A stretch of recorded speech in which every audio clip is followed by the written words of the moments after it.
Welcome back to Calling All Beans, everyone. Happy Thirsty Thursday. How we doing, ladies? Doing Pretty great. hooch chickadees. Oh, So so good to be here. Great to see you, Miss Demeanor. You as well. You're looking lovely this fine Thursday evening. As are yes. you. And Bia, I love the curls. I This love is my them. natural hair. I'm going back to give my hair a break, a Well, well-needed break. that's actually my natural hair too, and you may be seeing more of that in the coming weeks. I'm Very telling you. natural. Love it. I know. Us, the straight hair girls want curly hair, and the curly hair girls want straight hair, and This that's is true. So thank you both for joining. It's so great to be with you tonight. We're waiting on Grace to come in. Unfortunately, Meredith got tied up with work obligations and couldn't make it, but Oh. the show must go on. So, hi, friends. I see a few of my besties in the chat. Thank you for joining. So today, I wanted to get together with you, beautiful ladies, and discuss a very shocking documentary that came out in August. It's a Netflix documentary. Why am I drawing a blank? Unknown Unknown caller. number. Unknown number. Oh, See? unknown number. I'm Yes, sorry. yes. So basically, what the story is about, it's a obviously it's a documentary. It's based on a true story. This beautiful, successful teenage girl who was a cheerleader, had a wonderful upbringing supposedly. So the teenage girl named Lauren, her and her boyfriend Owen in Beale City, Michigan, for almost 2 years, the couple received harassing, threatening messages from an anonymous number, leading a multi-agency investigation that ultimately revealed the surprising identity of the perpetrator, Lauren's own mother, Kendra. God. So, yes, I know this is, obviously we as mothers, we try to do the best for our children. We always have their best intentions, you know, in mind. And so, of course, when I saw this, the shock and horror, because most normal moms would just act certainly differently. But just to kind of get started here, so what was your first impressions of the documentary, Miss Demeanor? Um, my husband and I, when it was revealed that it was the mother, literally, we looked at each other and went, "Oh, Yeah. no! Who does that?" Hmm. I'm sorry. If you have ever encountered someone that has any sort of mental health issues, regardless of their age, and it's very difficult when you're a teenager and hormones and everything else, why on earth would you put your own child through that? I was know. appalled. Yeah. I How about know. you? I'm feeling your words. So I don't so you were shocked while you were watching it real time, Misdemeanor, and I had only seen the documentary in the last 24 hours. It's been on my to-do list, but I knew I had to prepare. What's the saying? I always wanted to be a procrastinator, but I just never got around to it. So I was watching it and listening to it over the last 24 hours. I had heard when it came out that it was the mother, and I said that's all I'm shocked, and that's all I'm going to know about it before I watch it for myself. So I'm kind of bummed that I knew the big surprise before I went into it. But I think this is a really perfect topic for a mother's roundtable, just like your last topic, Bia, because we as mothers and fathers can have their own experiences as well, but we as mothers, we were completely just blown away by this. And again, I'm not slighting fathers when I say this, but the fact that a mother who brings their child into the world, and whose only responsibility is to protect and love the child and to support the child and be there for its entire life. And usually that involves the rest of the mother's life, because the mother will typically, statistically, not outlive the child. The fact that a mother would knowingly inflict emotional and psychological damage to her own child in such absolutely abhorrent ways, it it not only appalls me, it fascinates me that people can be this mentally compromised. Um, and I want to dig into it. Like, I'm looking forward to talking about it tonight, because this needs to be discovered and uncovered, because this story is not solitary, I'm sure, you know? It's really manipulative behavior. It was shocking to me in that as a mom, your child is literally a part of you. It's different 100%. than dad's. Yes, I understand. It's a part of them too, but it is different for a mom. And we 100%. were talking backstage, my son, I have a very, what I feel is a unique relationship with him. Um, and it's very close. And I cannot fathom. I never want to see my son hurt Right. ever. Like, I will take some people out that I think might be trying to hurt my son, and she was the one doing it. That's the part I am fascinated with as well, Nan, because I'm like, how are you okay with that? Where did those instincts go? Right. Right. And Right. to watch it, like, she wanted to observe it. It's not just I'm hurting my child. It's Yeah. let me see my child's raw reaction to these hurtful things I do on all different psychological fronts, whether it's a sexual piece to it, which I don't know if that's an appropriate YouTube word, but there was a physical piece Yeah. to the messaging. There was emotional harm. There was insults about her daughter's body and appearance. So there was body and weight shaming. All of those reactions of the child, plus she's a child and navigating her way through phones and technology and social media and all of the strains of peer pressure and going through high school, and we can all remember how awful that is to go through. And your mother is the one who's a spectator and a player in the game.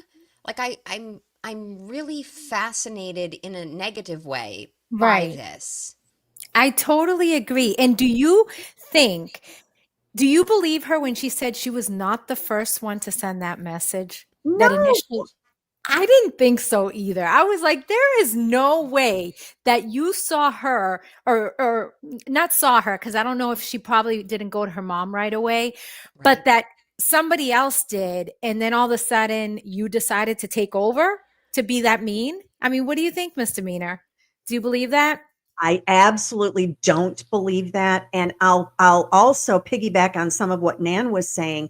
It is shocking to me how inappropriate some of the content was in the messages that she was sending, because I kind of got the feeling that some of what she was discussing and saying in these text messages were possibly intimacy that the two of them had not ever even done. Correct. That was the Right. impression I got. And I was like, what mother does that? Oh my gosh. Yes, I had the same reaction to that. And I also, at the time, and I'm not a psychologist, and I was watching this again, I had the different perspective. So I knew the culprit before I approached it. So as I'm going through it, I was like, I wonder if the mother in any way had, I don't know if this word, I don't want to say a word that's not YouTube friendly, but in any way harmed or inappropriately dealt with her daughter in the years, in her formative years as a young child. Like, there's just no way that this manipulation is your first time. There had to have been a pattern of some type of manipulation throughout Laura, is her name Lauren? I keep calling her Yes. Lo. Yep. But throughout Lauren's life, and the fact that Lauren was surprised by this even leads me to feel like she probably has been snowed over the years thinking that manipulative behavior from your parent is the norm. Like she never suspected that it was, I don't think she ever suspected that it was her mother. No, I don't think it. And it's She, quite possible that I missed if that did happen. But all in all, when I was watching this, I just kept thinking, there's no way someone started these texts. It was the mother. I have seen, following true crime over the years, that once the culprit is kind of caught red-handed, they tend to fabricate stories behind the bad conduct to kind of justify the behavior. Like, well, it wasn't me who started doing it, but I then picked up where that person left off, because it somehow mitigates in their own mind, their own level of culpability. Yeah. yeah. I, Yeah. I can tell the daughter having some manipulation and childhood trauma of my own. Right. It's easy for me to recognize it and see it in other people quickly. I am not in any way, shape, or form a mental health professional or psychologist, psychiatrist, none of that. I just know what I've been through. And there are a few things I can spot right away, narcissism being one of them, manipulation being another one of them, and trauma. And trauma to the extent. Hi, Grace. Guys, hi. I'm so sorry. It's a time zone thing. I didn't realize I had it on my calendar on the wrong. I thought I was early. I love it. And she's No rocking problem. the shades I tonight. know. That's awesome. She's looking mysterious over there. Well, thank you. I'm trying to work with the lighting a little bit, so hopefully it's all good. Yes. Yeah. So yeah, the trauma part of it, I mean, there are portions of my childhood I do not remember. Period. Full stop. And that's how my brain was like, okay, this is how we're going to deal with this. And that's okay. Yep. I think Lauren's way to deal with it was to ignore it. Mm-hmm. I'm going to create the world and the mother that I want in my head. And that doesn't match my narrative, so I'm not going to listen to that. And I think that's how she coped. Yep. Yeah. I agree. By the way, I don't know about all of you, but I can't wait to hear Grace's take on this in her soft, soothing voice, because this is a pretty dark Thank subject, you. and I just can't wait. I Yes. really. You got the Well, floor, Miss Grace.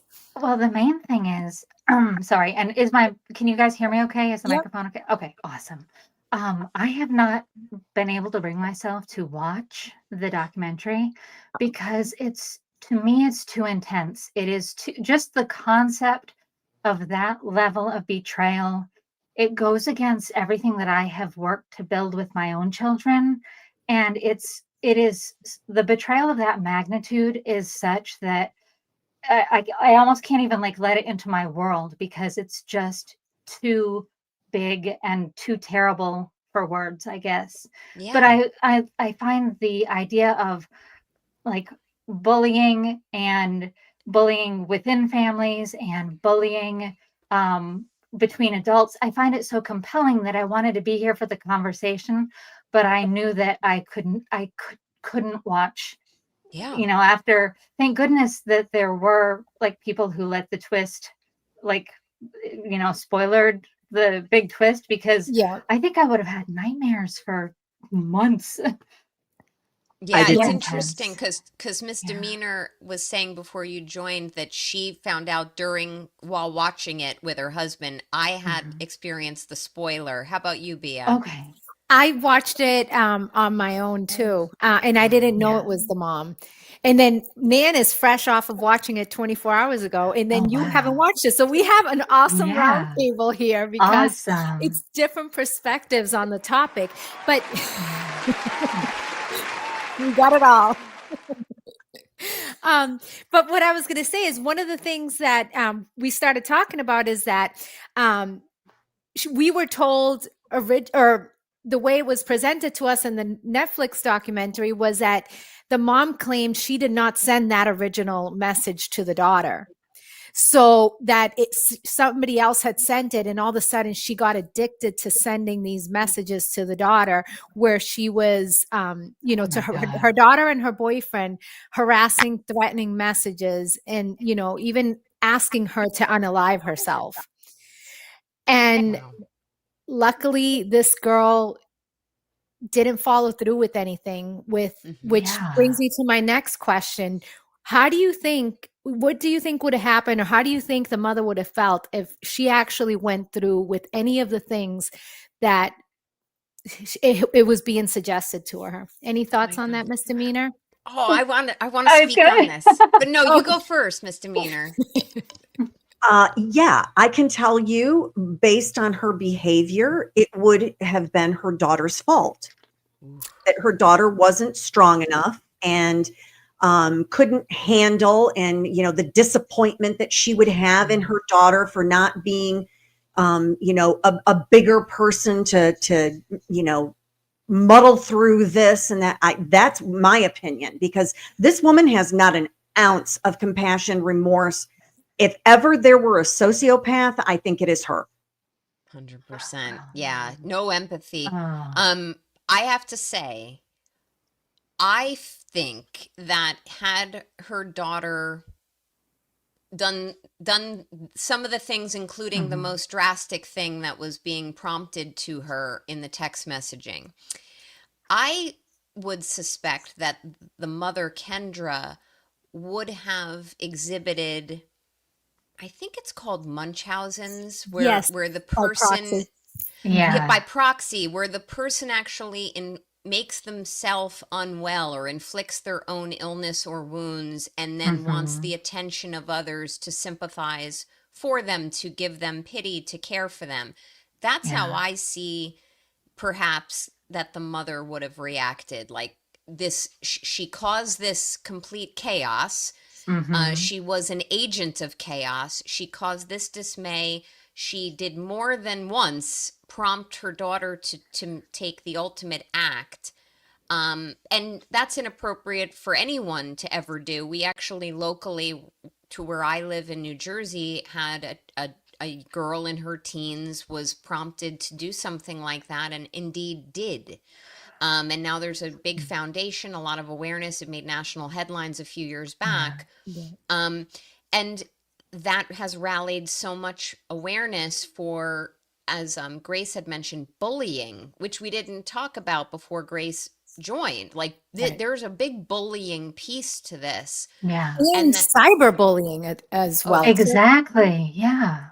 yeah, this new world that we all live in, and our children. So Misdemeanor and Bia, I know, and I think you all have older children. I know, Grace, you have a young child as Yeah. well. Mhm.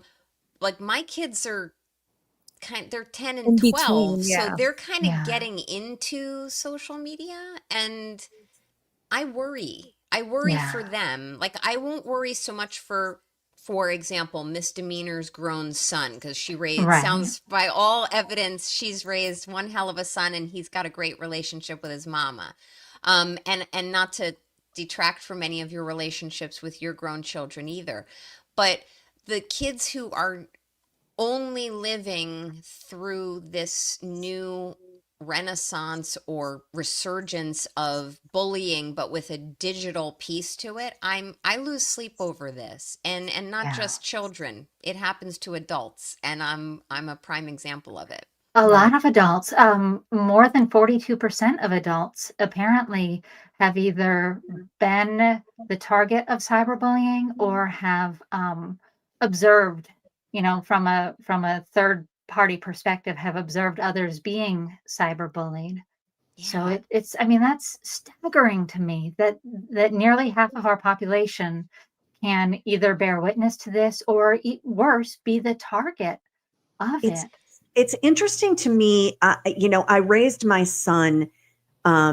He was very, very small for his age, always has been. And he was in kindergarten readiness. So he wasn't even in kindergarten yet. And there was Yeah. a boy that was picking on him and calling him names. And I instructed my son, well, next time he calls you a dwarf or a midget or a shrimp or whatever it is, I want you to tell him that you'll grow, but he'll always be stupid. And so the next day, of course, the boy starts to tease my son, and he does that, and he comes home and he tells me at the dinner table, all chest puffed out, And what's interesting to me, I have found bullying in real life, you have to stand up for yourself. You have to like punch back. Bullying online, don't do that. Mm. It gives it energy. It makes it continue. The best defense online, ignore. Yeah. I totally agree.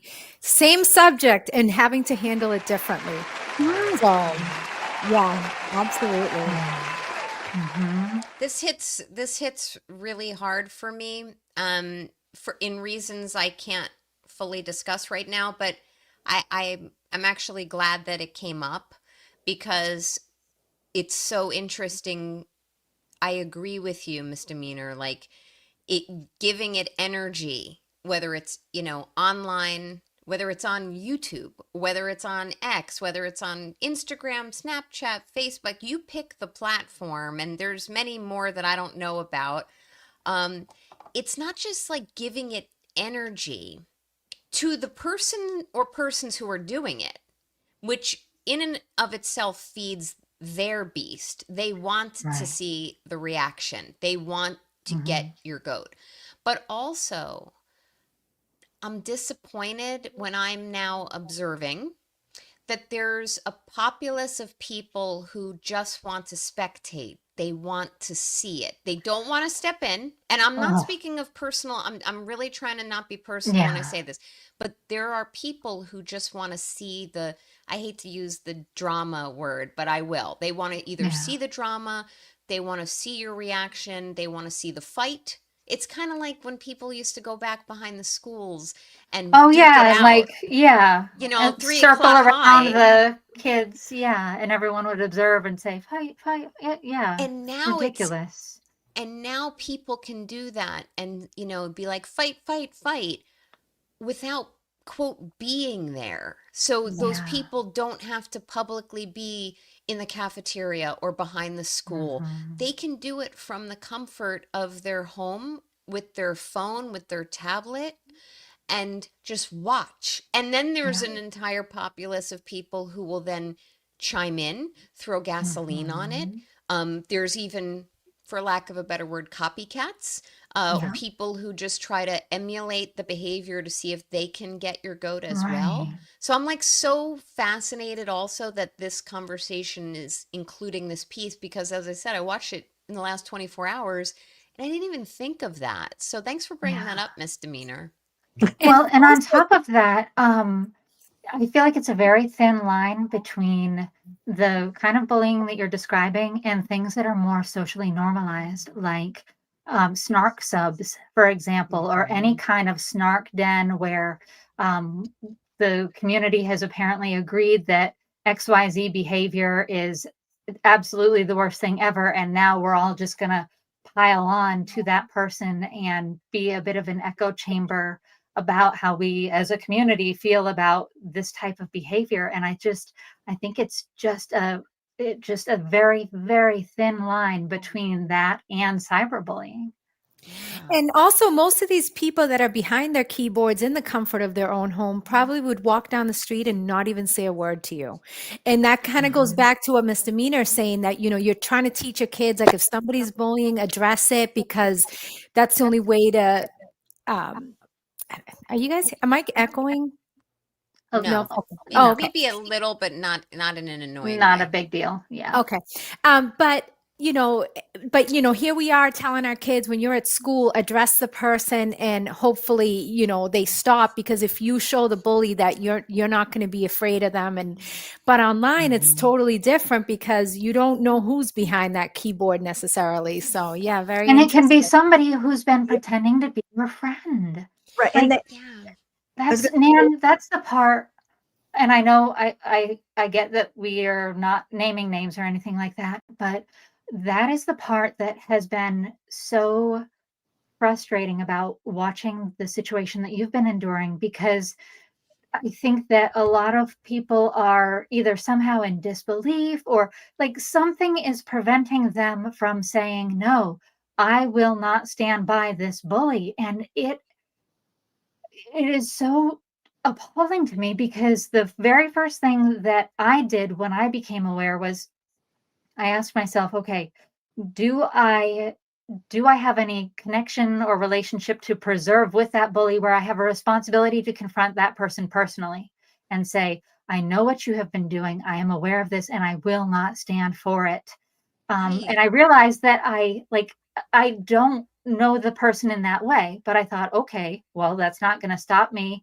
Do I have a responsibility to stand up and say to everyone else, this person has been doing XYZ and I will not stand for it? And I thought, that's kind of introducing a problem to a bunch of people who may not, like, I don't want to draw Right. drama. Right, add And fuel to the fire. exactly. So I'm like, okay, well, that's not going to work out. And I thought, all I can do really is continue to be a good person and be the kind of person that I want to see from others, and hope that someone will be influenced by that. But also the idea of, I can choose not to watch the bully's content. I can vote with the absence of my like, or the absence of my view, to say, I will not engage with this. I will not endorse this kind of behavior. And if this person, and I kept waiting for an apology, I kept waiting and waiting for an Mhm. apology toward you from that person. And one day I thought that there was one, but it turns out that it wasn't. My husband had to tell me, honey, he's not really having a phone call right now. This is pretend. And I was like, oh my God, this is even worse than I thought. So, it if there had been an apology and a sincere, Nan, I shouldn't have done this. I was out of line. I don't know. I don't even know what's wrong with me, but this is not okay. And I want to go on the record to say that what I have done is wrong. And I hope that you will forgive me. And I know that you can count on me to never behave this way toward others. I would have gone right back to being a fan of that person, albeit cautiously, knowing Yeah. now what they're capable of. But I would have said, wow, that's really like emotionally mature of that person to come back around and realize that, they were really on the wrong side of history with this. And again, it never happened. And I thought, oh well, like, this is not, our time and energy is so finite. And I don't know about you guys, but when I go to bed at night, I want to be tired for all the right reasons. I want to be Right. exhausted from having put the best forth into everything that I possibly can. I don't want to go to bed at night exhausted from, like, the ugliness of the day, and filling my vision and my mouth with ugly comments to other people and witnessing ugly things. And I thought, I'm not going to allow this person to be a part of what I consume in a day's time. I want to fill it with the goodness. And hopefully, Nan, I've been just wanting to pick your brain about that, because I hope it hasn't been interpreted as an inaction, or like a lack. Because like I said, No. it's I just didn't want to start fires where there didn't need to be any, but I want to be No. on the record saying bullying is not okay. It is not And okay. That's quite all right. And Bia, can I, and DJ who's behind the scenes, can I just take a minute of time Of from your course. program? And Of I course. just want to You say a get the couple floor. things. Yeah. All right. So first off, thank you for your comments, Grace. And secondly, the individual who will not be named. Mhm.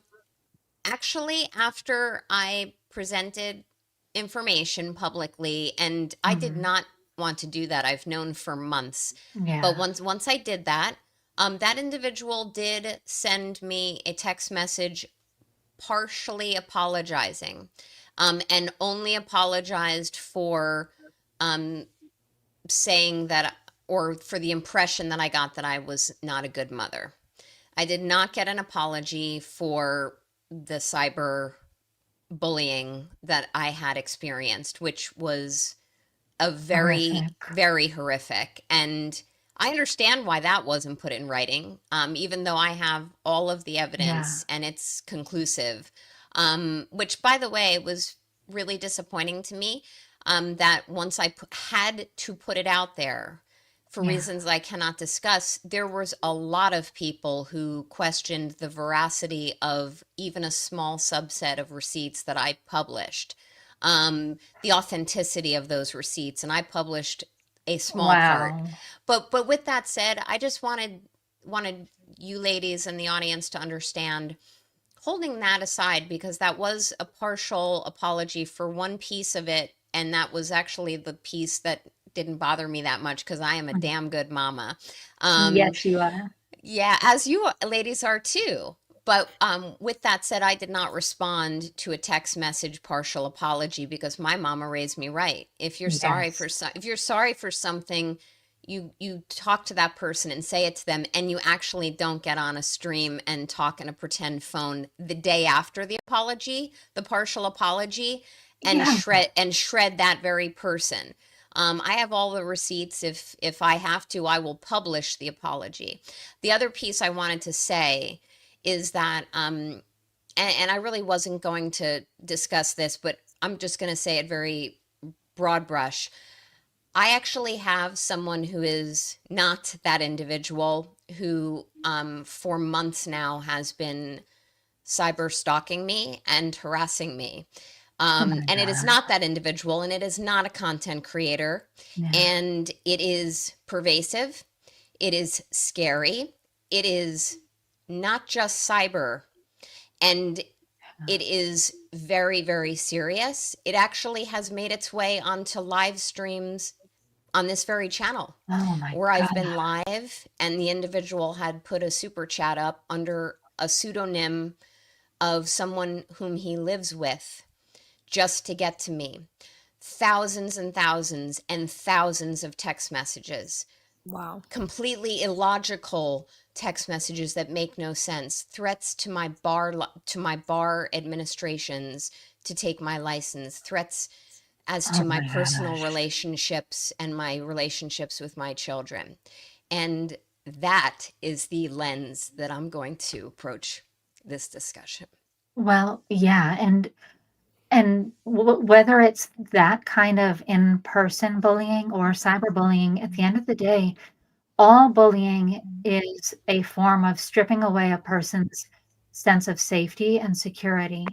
And Right. that we can never stand by that. We can never abide by that. I feel like in the absence of being able to confront the bully, the least that we can do is instill in our own children a sense of inclusivity and here is how we behave instead. Here are the choices that we make instead. Here are how we love others instead of here's how we either silence implies consent, stand by and watch someone be bullied, or, even worse, participate in the bullying. Like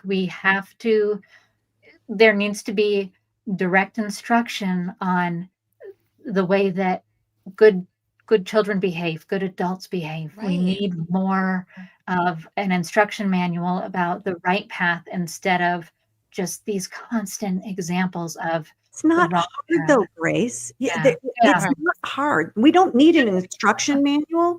Misdemeanor's house, and all of my son's friends, when they came over, there were two rules. One, don't tattle. Y'all figure it out, because when you get to be big boys, you're going to have to figure it out without mama there. So learn how to converse with each other and settle whatever dispute you're having. Second rule in misdemeanor's house, don't you dare name call. I literally sent one of my son's friends home. We had the cool house because we had the pool and the ping pong table and the trampoline and everything. So they all wanted to be at our house. Yeah. And this young boy stood at my fence. Miss Janet, Miss Janet, can I come back now? I'm like, nah. You told Kaylee that she had a pig nose. Nope, we're not there yet. So it was like 3 days that he couldn't come to our house. Not because his parents wouldn't let him, because we wouldn't let him. Good. That simple. I need you to be my mom. Right? Yes. Yeah, actions have consequences. And that's what I think sometimes, we've gone in, and I'm not saying that, before when we used to spank our kids, that was the answer. But now it seems like, kids, they just have this freedom and there's no consequences for their actions. Yeah.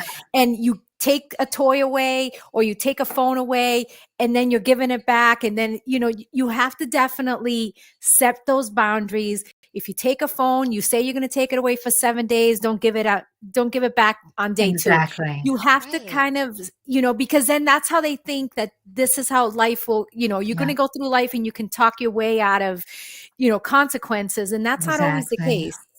So I definitely feel that it's, I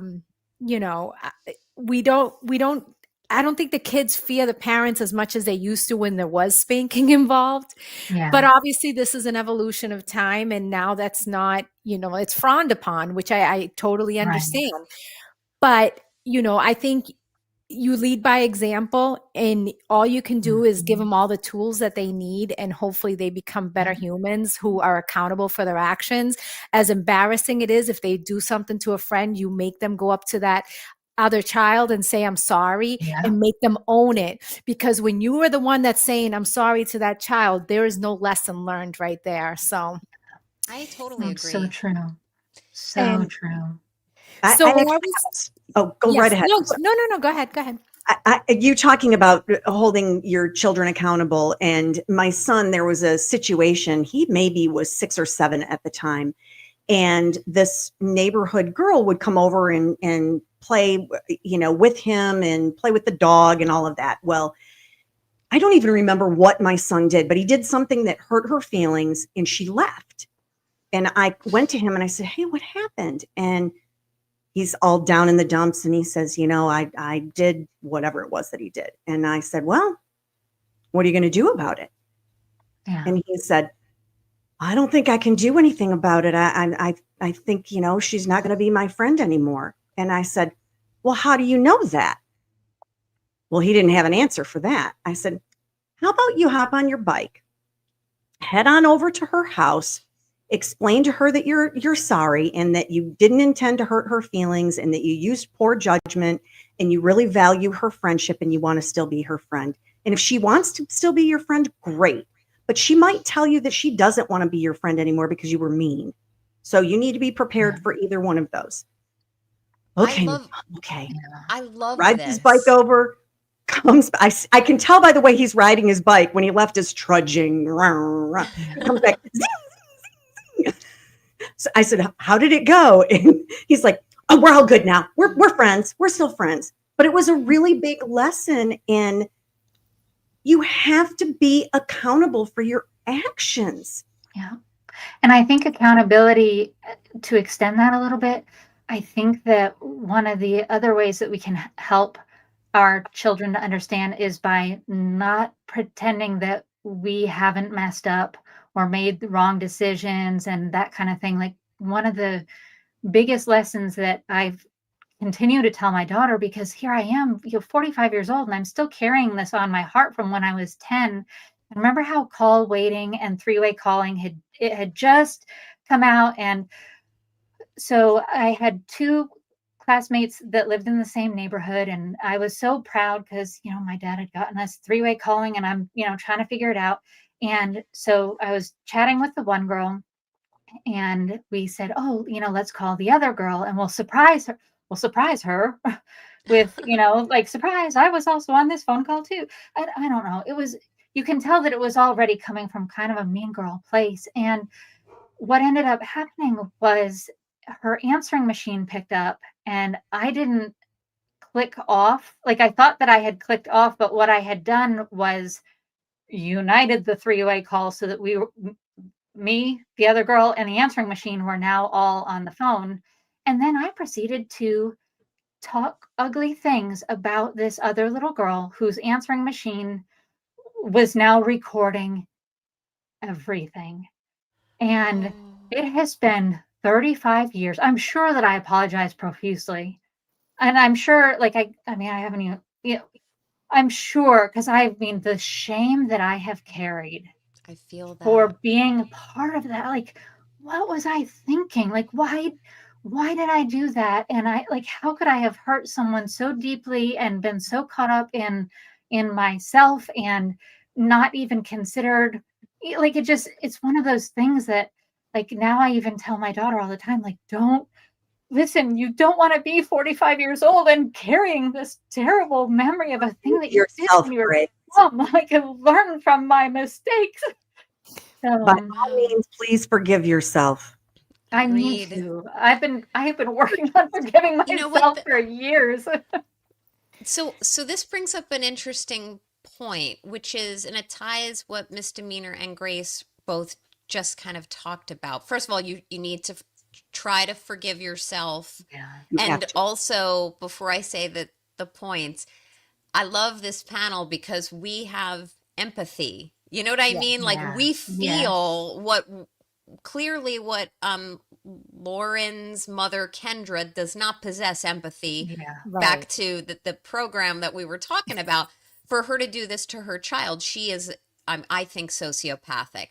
But what Yeah. I thought was very interesting about what Ms. Demeanor had said, and you as well, Grace, is like when Ms. Demeanor said to her, hello. Hi. Hi.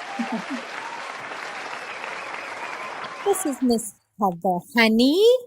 Oh, Hey, can you hear hello. me? I was Hi having there. technical difficulties. So let's hope it's going Hey, to work. hey, Miss Honey. Sorry, I'm Uh, late to the party. It's okay. oh, We're it's happy you're okay. here. What I was thinking was interesting is when Miss Demeanor had said to her son, like, well, and I'm paraphrasing, what are you going to do about it, when he heard the girl's Yeah. feelings, and he immediately had said, well, I guess she's not going to be my friend anymore. There is an element of that. I see it with my children. There's an element of that in today's youth, and today's generations. It's almost like a little mixture of laziness and a mixture of ignorance, and there's probably some other nouns I could throw in there, where they're the person is already resigned to the result. They're like, well, guess they're not going to be my friend anymore. It's like an Why put object permanence thing. Yeah. Yeah, like why put the work in to try to change the outcome, which I really love that you inspired your son and actually gave him a little roadmap for, well, why don't you try to do this? Yeah. And then guess what? It might work out for you or it might not, but you've tried. Like I love that level of parenting. And that ties into what you were saying, Grace, because when you had that, I mean, I've had things in my childhood where I too have regretted that I uttered words that at the time a college roommate had overheard. I guess I was an adult, Yeah. but I had said something and I probably shouldn't have. And my roommate at the time, one of 8, but one of my roommates overheard it, and I feel awful about it to this very day. Yeah. So it makes me feel like, even saying to you, did you do anything to try to make up for that or apologize? And I'm not judging you. What I'm saying is it's very easy for a human being to be human and to Yeah. utter emotions and to even hurt someone. What is the real challenge and the real part of humanity for me is to take the added step. And when you've made the mistake and you realize it, you've realized that you've hurt an individual, and sometimes very deeply, what are you doing to change that dynamic? And I I feel think like that everyone's redeemable, you know? exactly. Oh my gosh, everyone is eligible for a redemption arc. And I think that this is where propinquity, I think, is kind of working against us, because we used to build communities based on location and proximity and our closeness to one another. So in misdemeanors example, and even in the one that I gave, when it's somebody who's right there in your neighborhood, you almost need to rebuild the relationship and make the apologies, because you're going to see each other potentially for umpteen many years. You can't just up and move. But when it comes to these like non-propinquity based relationships that we're forming in the community online based on common interests, or different passions, or hopefully more things that we support as opposed to things that we oppose, it is easier to just flip that switch and say, well, I just won't contact so and so again. Like, I'll just delete them from the contacting, or block their number, blah blah blah, and I'll literally never have to see that person again and carry that shame with me, or the responsibility to rebuild with me. I feel like with the cyber element, it's made it a little bit too easy to be dismissive and to just sort of like dehumanize, depersonalize, and forget that there is a person that was on the receiving end of that. And Right. by the way, before I stop yapping too much and then get and you guys Grace fired me up when she mentioned a personal experience of mine, but now you're talking about just the ease of deleting people from your life, okay? And the digital age now makes that plausible. You can block a number, you can block a social media account. Yeah. But then we talk about, like, even an unknown number or unknown caller, whatever the documentary is called, like new numbers pop up, new sock accounts pop up, all Right. of that. But what bothers me, and I'm going to stop talking about my personal issue and not with that creator. I've got a personal stalking issue going on.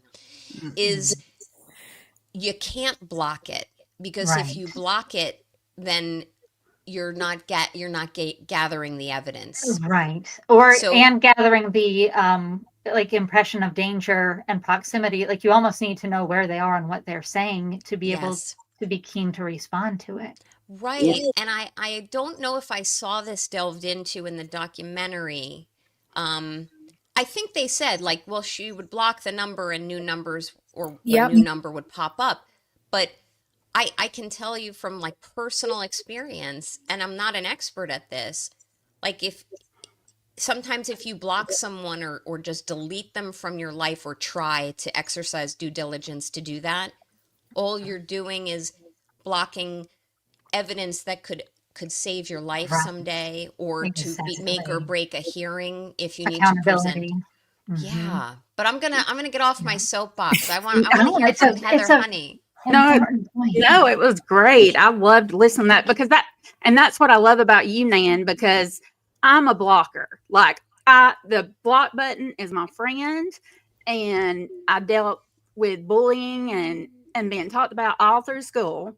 And my mom, which I'm 51, so I was a 90s high school kid, and I was like, Lord, just let me get through these 4 years and I'm done. And it was tough because I was a teacher's kid, and so Mhm. it was miserable. But yeah, it was. My mom was like, just ignore it, and I was like, okay. And at that time, that's what we did. We Right. ignored it.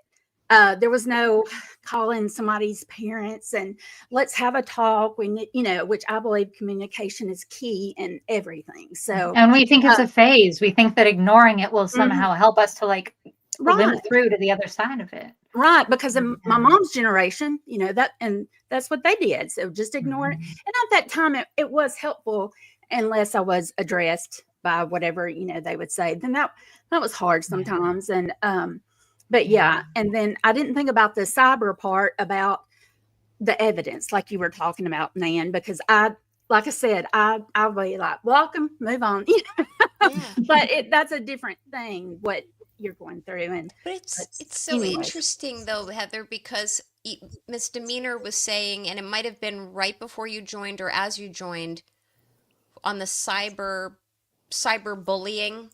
So there's a philosophy, I know she has it. I actually subscribe to the same philosophy for the most part, is with the cyber bullying, it tends to be best to ignore it, because it gives it energy. Right. And Oh, then yeah. you and that is such an interesting Mhm. that's such an interesting issue for me, misdemeanor, because sometimes you just ignore. And then it's not just the one individual. And I want to be very clear. I am not talking about a Yeah. content creator. Like, I don't want this cut up tomorrow. No. Yeah. But like when you Generally. when you just ignore something, there's the pile-on of other people sometimes, or the one person who's doing it has like 5 other sock accounts. Mhm. And the problem with responding, which is my Instinct. tendency, my instinct, is then all of a sudden everyone who follows your posts and your replies looks at it. And like, Mhm. I don't want all those people looking at it. And then Yeah. some of them chime in.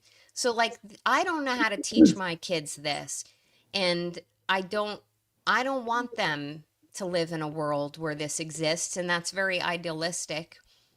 And at some point I would want my children to see this awful documentary, this awful topic documentary, but they're not ready for it yet. Right. But I'm gonna keep in touch with all of you ladies for all of your insights on how you've raised grown children, because this is an absolute gauntlet. I don't know how to handle it. Yeah.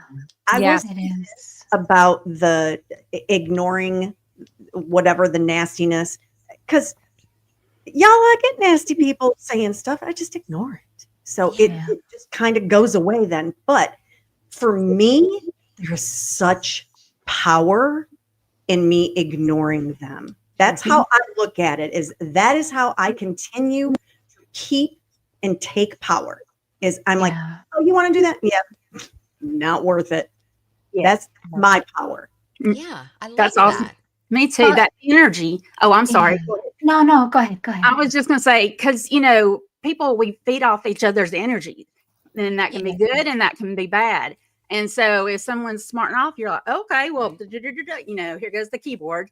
And so that's why I do love the block, so I can keep my inner peace. And because I have put up boundaries, and it's taken so long for me to get at this place where, that kind of stuff doesn't Mhm. bother me. But Yeah. I know there's different reasons for people to do different things. But the energy is definitely, yeah. So like, I will admit, on some days when I'm not in a good mood, I'll go to Twitter.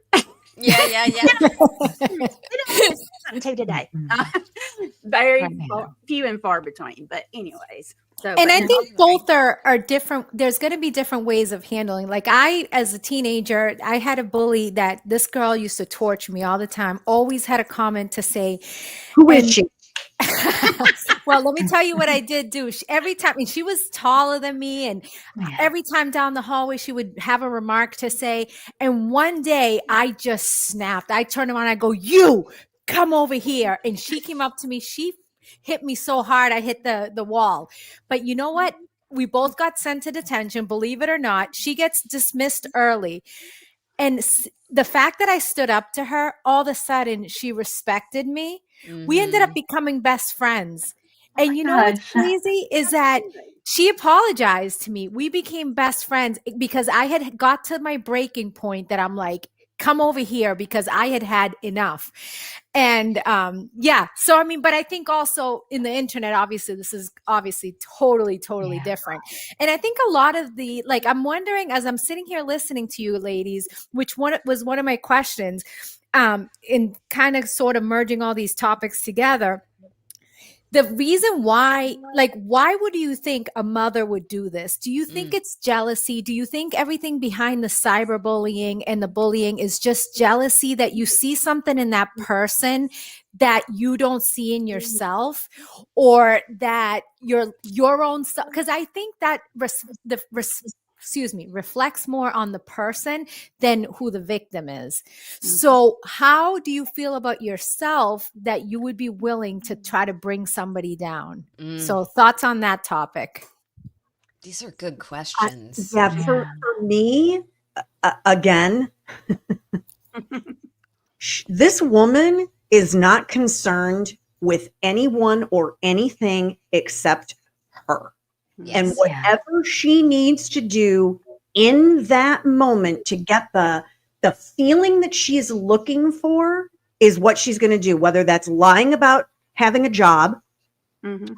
that is lying to her daughter about where these calls are coming from, whether or text messages, whether it's lying to her daughter's boyfriend that she had some weird fixation with, which is a whole Hmm. different topic. Yeah.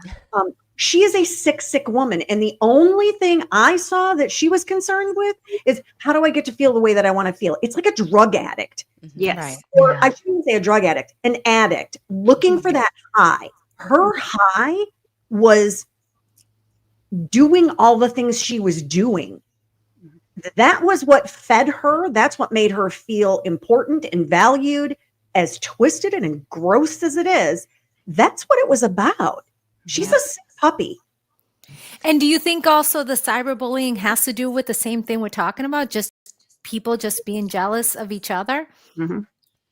I do. I think there's something missing in their life, Mhm. and this feeds some sort of hole that they have. Yeah. If you have a fulfilling life, you have no interest in bringing anyone else down. All of you ladies, I can tell you, I will fix your crown. I have no problem with that. I don't think we have very many secure people in the world, and the best insecure people are behind keyboards, and that's where you see that is Mhm. insecurity, and this is going to make me feel better, so here I go with my. Yeah. Mhm. Yeah. That's why I'm like, psh, flee. God, Yeah. I always feel so much better like sitting digitally right next to Misdemeanor. I love it so much. She's like, you're all wonderful and inspiring, but boy, like she speaks my language. I personally feel that the mother did this not only to manipulate and to hurt her child because she's jealous of her, but also, and I don't think the documentary delved into this enough, unless I missed it.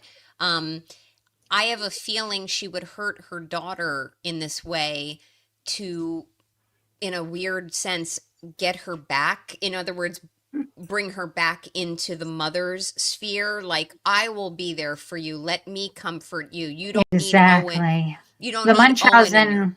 yeah. Yeah. Like, you don't need Owen in your life. I will be your world. Mhm. And I think, and I'm seeing it now as a mother of kids going into adolescence, like they need me less and less. Mhm. And by the way, I'm happy about that. But Great. Mhm. maybe I'll miss it someday, but I'm real happy about that right now. But Yeah. they need you less and less, and then okay, so that mother Kendra might have felt like, well, if I get Owen out of her life, I can also hurt my child, which is just so foreign to me. But maybe my daughter will come back to me, and she can be in my circle. I think that was a combination of maybe what was going on in her warped mind. And I completely endorse what Misdemeanor said about people who hurt other people from behind keyboards who are missing, they're just missing a good life, a good, fulfilling life. Haven't we And seen that a lot over the past couple of weeks online?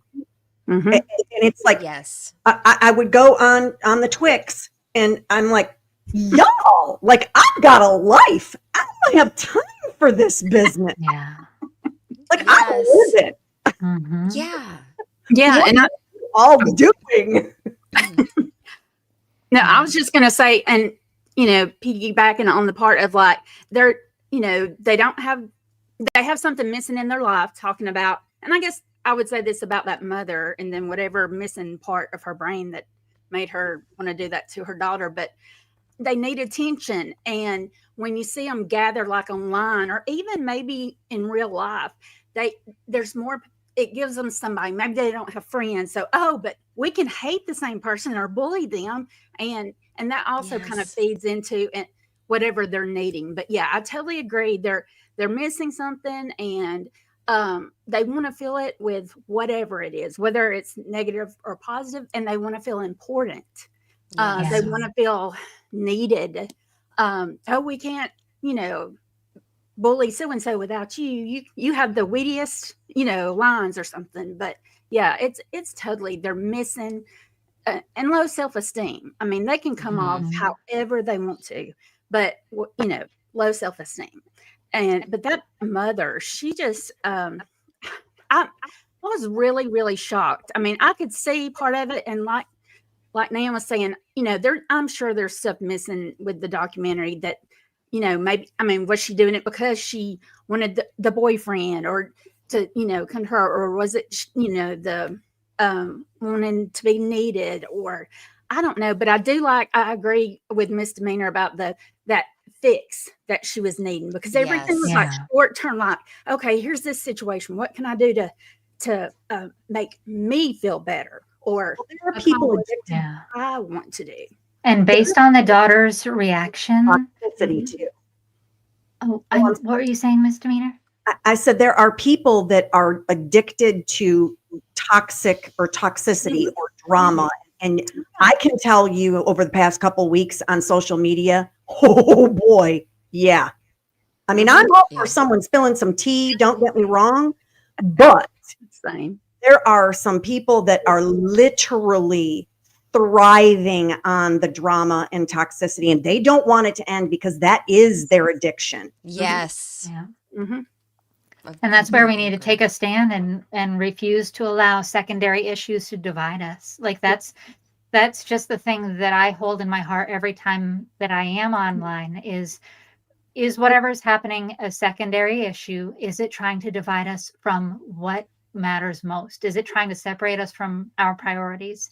And if it is, then it's not for me. Then it's not for me to participate in or look at or, even be mindful of. Like if it's trying to separate me from my priorities, then it's not the place for me. Right. Mhm. That's You know, true. you mentioned about separating you from your priorities, and I think another piece of this is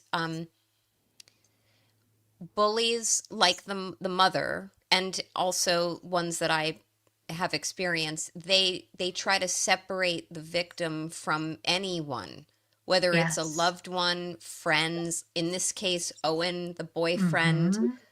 any you know, just speaking from personal experience, and I'm not referring to, I'm Yeah. not even referencing or alluding to that other content creator. Yeah. This is not him. But in my circumstance, in my experience, any man who crosses my path, whether it's a content creator, someone a friend of mine, someone I've Mm-hmm. met, um, anyone in my personal, not anyone, not everyone, but people I've met in my personal life, other guests on shows, they have become targets because Yeah. of and I'm using this term extremely loosely, the relationship they have with me. The And I feel association. awful about that. But if I were to psychoanalyze it, my guess is it's to isolate me. And I Mm-hmm. don't mean Yeah. to like over dramatize this or to monopolize the conversation. I'm just No, giving like this is important. No, I'm just it's giving important. like real life example of cyber Yeah. Yeah. harassment. It's literally, the sense I'm getting is it's literally done to keep those people out of my sphere and to Yeah. punish those people for even crossing my path. Yeah. And I know some of those people know this. I've told them, I've had to tell them that. And if any of them end up seeing this someday, I'm very sorry that I bring this into your life. But yeah, I think when you mentioned separating, Grace, it made me think about that, Yeah. because I think the mother, Kendra, in this documentary was trying to do that as well, to Yeah. try to isolate her daughter to further victimize her. Well, and not only did it work and does it continue to work, but based on my understanding about the daughter's level of um, forgiveness and willingness to continue loving her mom unconditionally, I think that tells us that this was a very, very flawed, like her entire life has been filled with this. And now all it kind of means to Lauren is that, but this is my mom. This is the only mom I've known. Isn't that what moms do? Moms do this. My mom did this. Like it becomes one of those things where she doesn't even identify it as a red flag of behavior Oh. because it was so much a part of every little experience that she had growing up that, like, well, maybe just this one time my mom took it too far, but there were probably 100,000 other things that mom did to her all growing up that didn't even register with her as things that like a healthy mother-child relationship would not have. She is at the very, very beginning stages of recovery. Yeah. I recognize it. I just yesterday had a text message between myself and my son. Someone had put a comment on something on Twitter, and it was very, very kind. And I sent it to my son, and I said something, or he said something to the effect of, having such a great mom. And I said, well, I guess when you've had a crappy mom, you know how to be a good mom then.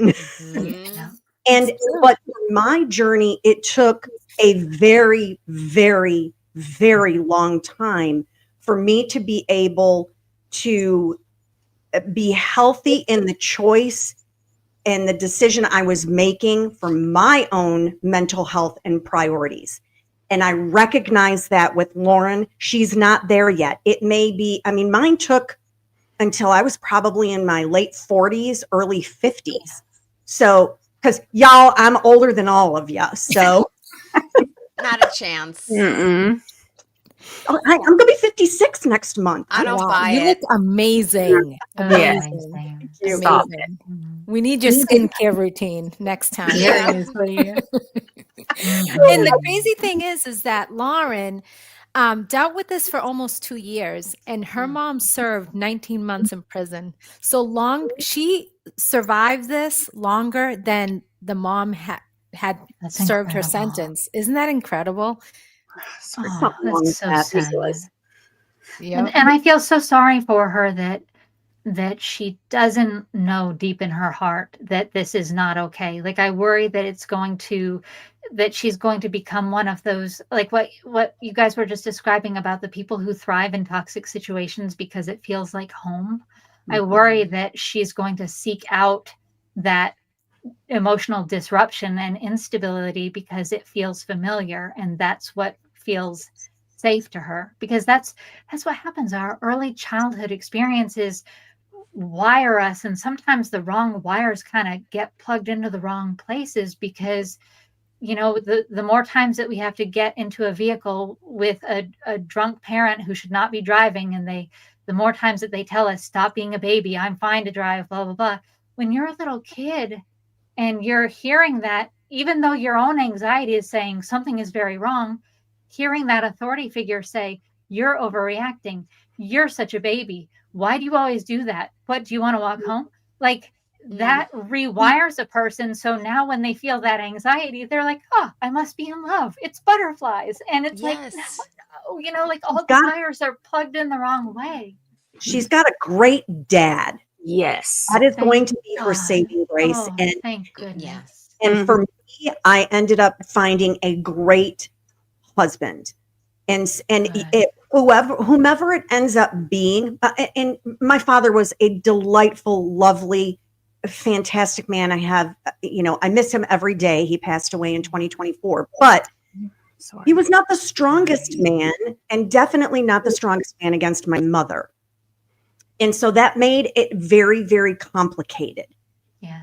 And until my husband came around, then I was like, oh, now I understand. Now I see what the dysfunctionality really, really was.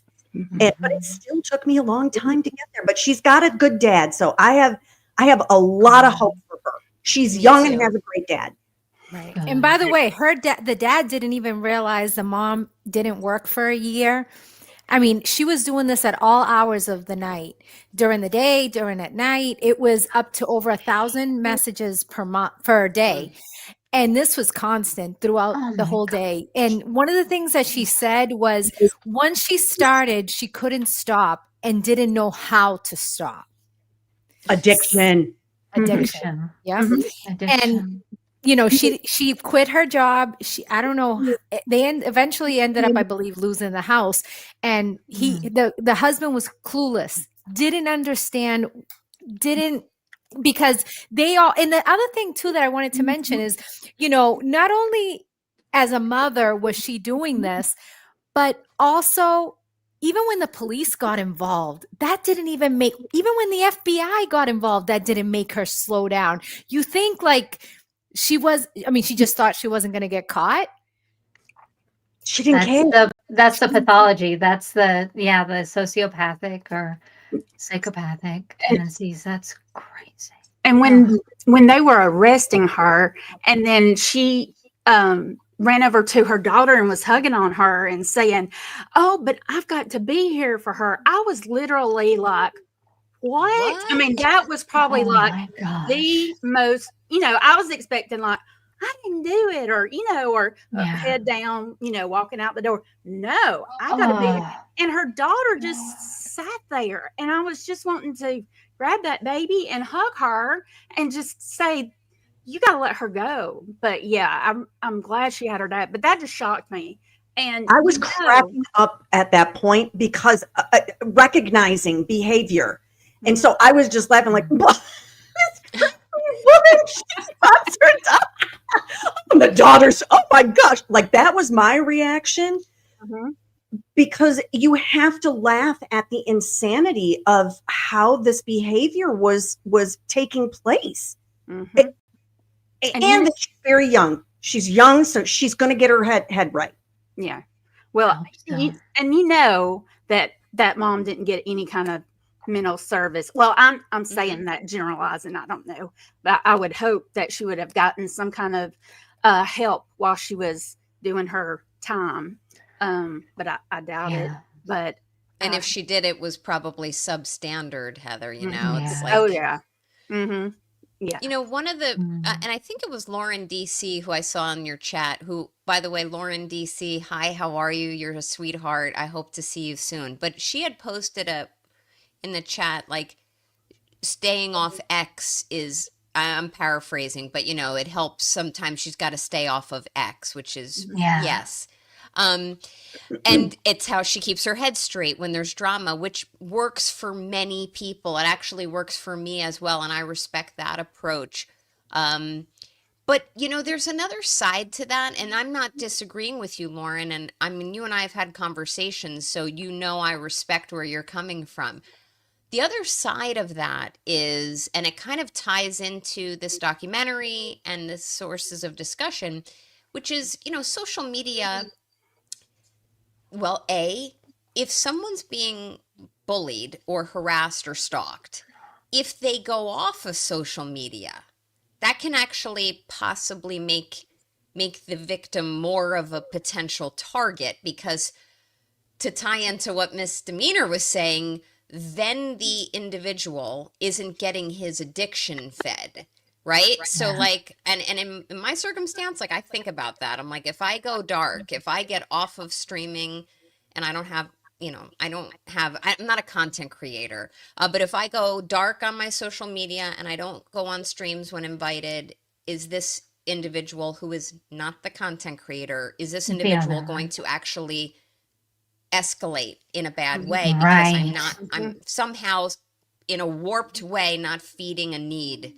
The other piece of it also is social media can be a wonderful thing, like it's part of, and so can texting with friends. I feel for young Lauren, she wants to have her phone and to be able to text and communicate with her friends. And she doesn't want these horrific messages coming into her at all hours of the night or to her boyfriend.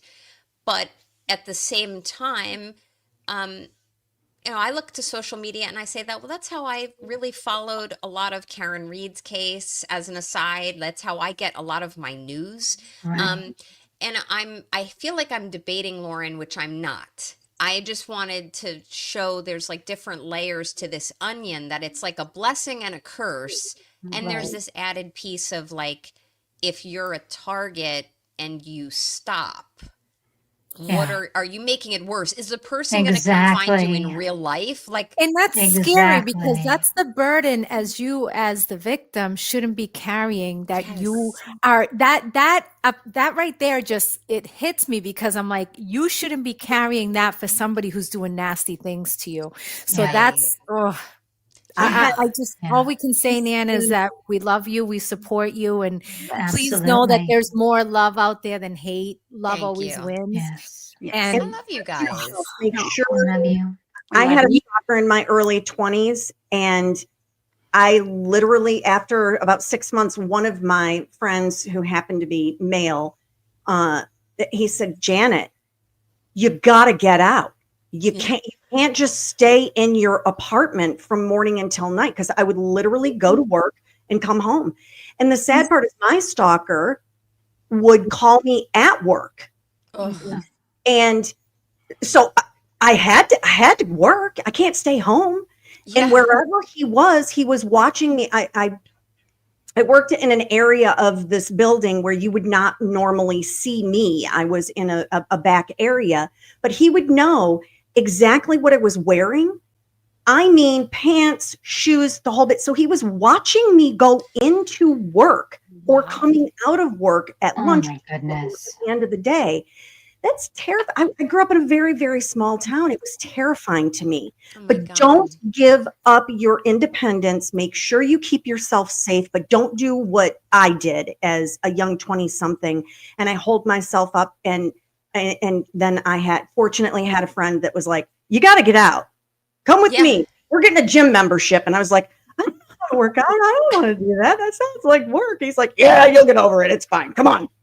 Yeah. And I I'm love so it. thankful he did, Awesome. because it broke that cycle for me to get back out. I love that. And that's good advice. And Yeah. also, if for me, I've actually been working out too much. Excuse me. But for me, like when I'm scared, and I'm scared, I'm not gonna shy away from it. Excuse me, I run, and I run too much. So, it's a balance that I'm navigating my way through. But thank you for supporting me. We lost. Wait, where did Oh, Grace no. go? I don't know. She might have. I saw her flickering a little bit. Uh-oh. She'll probably come back. DJ, keep an eye on Grace.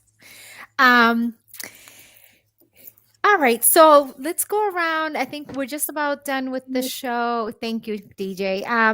So I'm kind of torn between two questions. I guess what I want to know is how you guys would have handled this. And I feel like you've already touched on this, so that's not the right question. I have to think of something else. That's It's okay. yeah, like but okay, so here's the other thought that I had too. Nan, we'll start with you. Do you think this now understanding cyberbullying in the way that you do, the way that you didn't ask for it, the way it was presented to you, do you think as a parent this is going to prepare you? Do you think this is a lesson that you didn't want to go through, but perhaps will help you in the future? And What maybe a there's a greater burden that was thrown on you that shouldn't have happened, obviously. But do you think this is going to change your parenting style and how you move forward? man. What a great question for someone who just kind of formulated one as a backup. Wow. I was like, ooh, That's should I go good. there? It was a good pivot. You called an audible, as they say.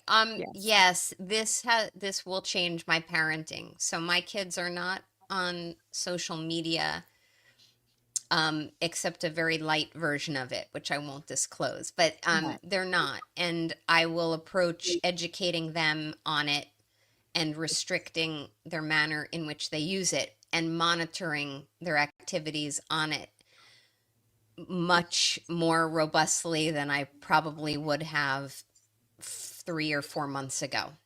And also, they see their mama who picked, I only became like a guest commentator on streams in January of this year.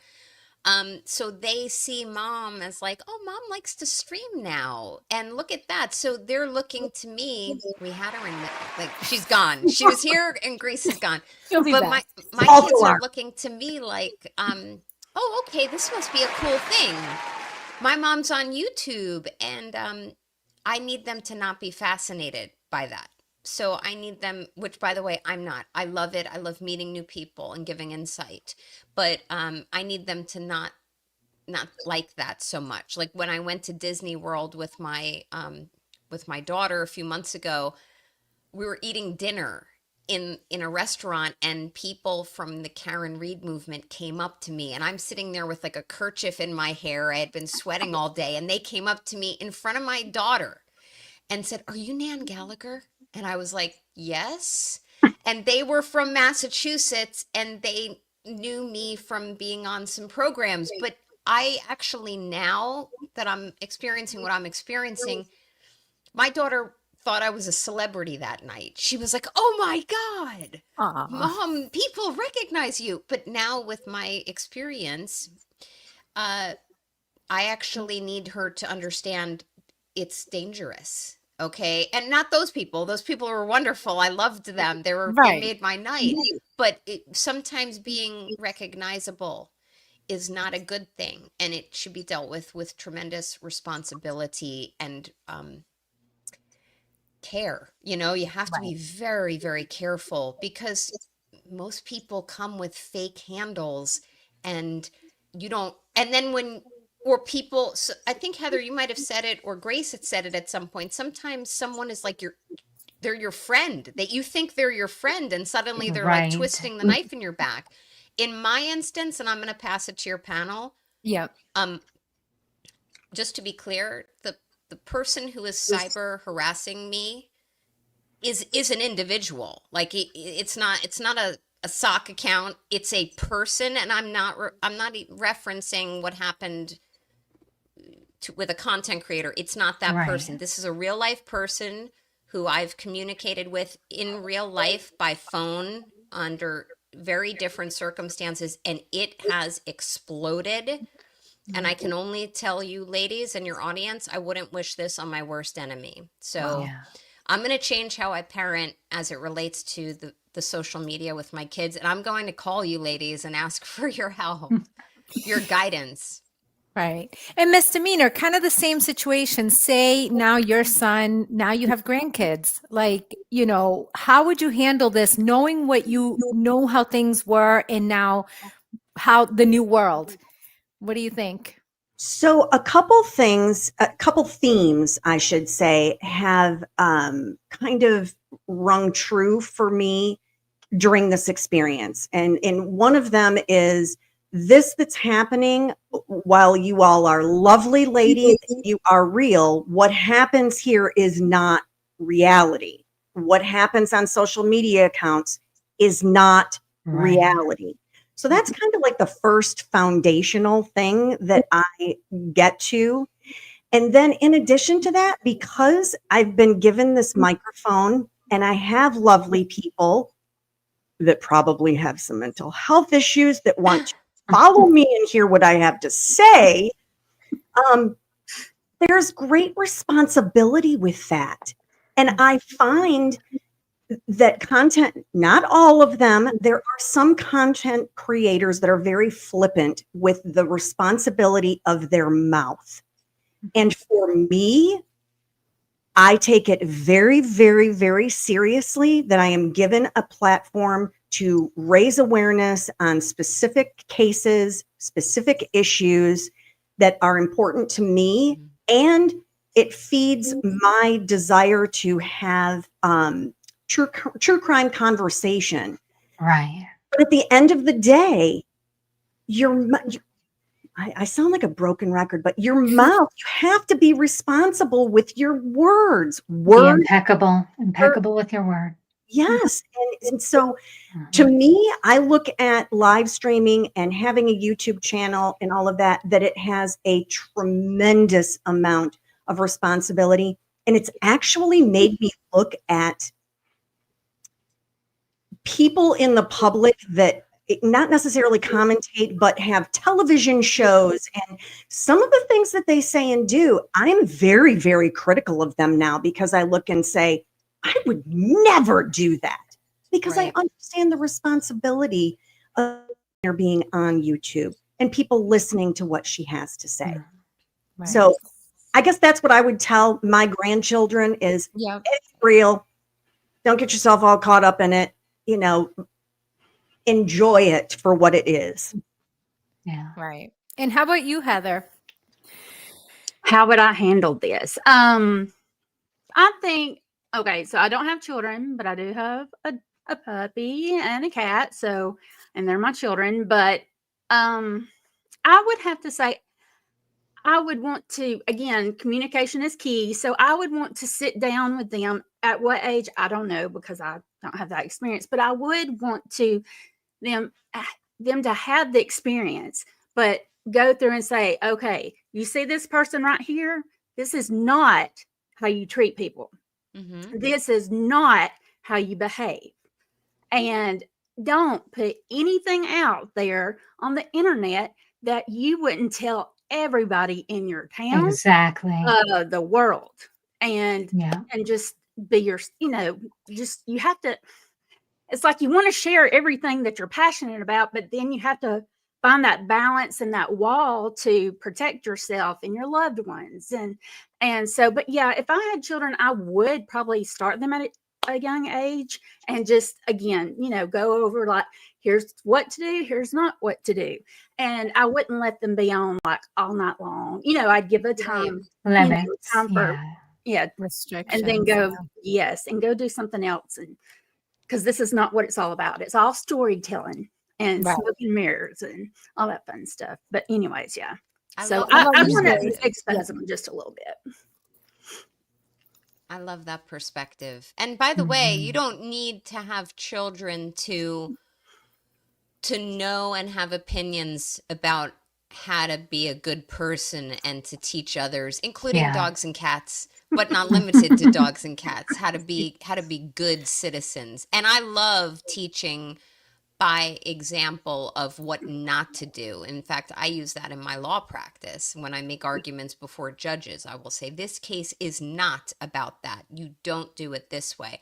I think teaching in the negative can be a real positive. So I'm actually going to take that as advice, because I think that will help. My kids are very tangible. Like, they want to see, I see how they learn. They want a clear Mhm. example of what they should be doing and what they shouldn't be doing. They're very visual. So I'm going to become more visual with them about, see this, don't do that. I'm also going to take that advice from Ms. Demeanor about, well, what are you going to do about it? And then when the child flails a little bit, say, why don't you do this, this, and this, and this? And it may work in your favor, or it might not, but you'll never know unless you try that. So Yeah. I'm so happy I joined this panel this evening. Yes. Oh my Me gosh. too. Thank you. Yes. And Grace, we'll end it with you. Yeah. Tell us in your lovely words and Um, beautiful voice. what I would do if my child were in this situation. Oh God. It is my instinct, and I think this is probably true for most of us, is to try to be a problem solver and to say, oh, we can do this, we can do this. How about this? Da, da, da. My husband is really good at asking questions and kind of the Socratic method of kind of guiding the person to understand that the wisdom was inside of them the whole time as to how to handle things. So I'd like to think that instead of offering different roadmaps, I'd like to think that I would have the self-discipline to empower my child to say, okay, what do you think about this? How would you feel if we took this path? What do you think about XYZ? And just try to ask insightful questions that would allow her to see the bigger picture, but also to navigate her way out, so that becomes the lasting memory that she had the power to navigate her way out, whether or not I was there to lead her. That's awesome. Yeah, Well said. one last Yes, thing, of and then I'll course. Something dawned on me, and I have had this conversation with my son also. We all, and I don't know that this is really thought through. I try to be a big picture person.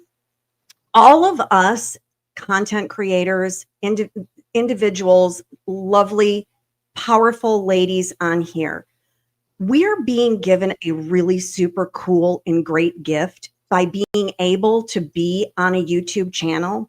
Because when I am dead and gone, my grandchildren, my great grandchildren, they will get to know who their Grandma Janet was and how she ticked and her mannerisms and all of the things that I don't get to know about my ancestors because Right. this didn't Right. exist then. So it's, for me, having this live in perpetuity is fantastic for the generations that come because they will know all about their crazy grandma. We're all every just gonna day- run it on on loop at your funeral, all of your live streams. And every day that we have, whether it's being recorded or not, is basically a love letter to the future about Ooh. who we are and what matters to us and what we want to send forward and what we want to be remembered for. So yeah, it's true that YouTube that. really, it gives Yes. us that voice. It carries our voice for generations in a way that we didn't maybe have as easily accessible before. Right. And I've actually said that to my daughter. I'm like, one day when you want to see me, and that's why I always say, take all the pictures, take all the angles, go on, do as many adventures as you wish, because you know what? At the end of the day, that's what you have as those memories. So just like you said, Misdemeanor, you and I, all of us here are, one day, this is where will we be remembered. So I want to thank you all from the bottom of my heart for coming on tonight. And I had such a great time listening to all your perspectives. I do appreciate, I know DJ's backstage doing his thing, and thank you, DJ. Thank you to all the donations. So I want to just say that we hope you'll come back. We'll think of another topic. And I think, this is a great night. Absolutely. Thank you for so having much, us. and we will see you soon. All right. Thank Take care. you. See you soon. Take care. Bye. Thank you. Bye.